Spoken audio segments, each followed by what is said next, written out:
ಪ್ರಾಚೀನ ಈಜಿಪ್ಟ್ ದೋಷ, ಶಾಪ ಮತ್ತು ದೂರ್ವಳನೆಯ ಮಾಂತ್ರಿಕತೆ. ದುಷ್ಟ ಶಕ್ತಿಗಳ ವಿಶ್ವಾಸ. ಈಜಿಪ್ಟಿಯವರು ಹಲವಾರು ದುಷ್ಟ ಆತ್ಮಗಳು, ಅಪಶಕುನಗಳು ಮತ್ತು ಆಕ್ರಮಣಕಾರಿಯಾದ ದೈವಗಳ ನಂಬಿಕೆಯಲ್ಲಿ ಇದ್ದರು.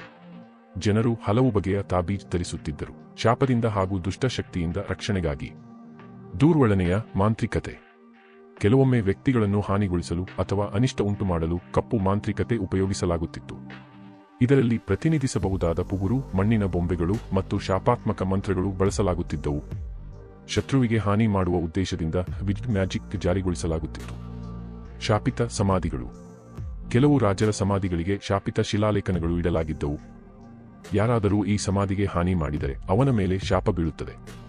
ಇದು ಚೋರರು ಮತ್ತು ದಳ್ಳೂರರನ್ನು ತಡೆಯಲು ರೂಪುಗೊಂಡ ಮನೋವೈಜ್ಞಾನಿಕ ತಂತ್ರವಾಗಿರಬಹುದೆಂಬ ಅಭಿಪ್ರಾಯವೂ ಇದೆ. ರಕ್ಷಣಾ ಮಂತ್ರಗಳು. ಈಜಿಪ್ಟ್ ಜನರು ಮರಣೋತ್ತರ ಜೀವನಗಾಗಿ ಹಲವಾರು ರಕ್ಷಣಾ ಮಂತ್ರಗಳನ್ನು ಪಠಿಸುತ್ತಿದ್ದರು. ಮೃತರ ಪುಸ್ತಕನಲ್ಲಿ ದುಷ್ಟ ಶಕ್ತಿಗಳ ವಿರುದ್ಧ ಬಳಸುವ ಮಂತ್ರಗಳು ನಮೂದಾಗಿವೆ. ದುಷ್ಟ ದೇವತೆ ಅಪೋಪಿಸ್.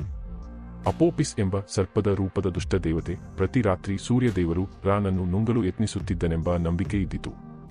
ಈಜಿಪ್ಟ್ ಪುರೋಹಿತರು ವಿಶೇಷ ಮಂತ್ರಗಳನ್ನು ಉಚ್ಚರಿಸಿ ಅಪೋಪಿಸ್ನನ್ನು ದೂರವಿಡುತ್ತಿದ್ದರು. ಮಾಂತ್ರಿಕ ವೈದ್ಯರು.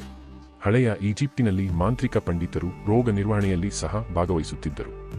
ಕೆಲವರು ಔಷಧಿ ಮತ್ತು ಮಂತ್ರಗಳನ್ನು ಒಟ್ಟಿಗೆ ಉಪಯೋಗಿಸುತ್ತಿದ್ದರು. ಶಾಪಗಳಿಗಾಗಿ ಲಿಖಿತ ದಾಖಲೆಗಳು. ಕೆಲವು ಪಪೈರಸ್ಗಳಲ್ಲಿ ಶಾಪಗಳ ವಿವರಗಳು. ಹೆಟ್ಟಿನಿಂದಲೂ ಅವನ ದೇಹ ಚರ್ಚುಗೊಳ್ಳಲಿ. ಇದು ಬೇರೆಯವರ ಮೇಲೆ ಶಾಪ ಹಾಕಲು ಇರುತ್ತಿದ್ದ ಶಾಪದ ಪಠ್ಯ ಆಗಿತ್ತು.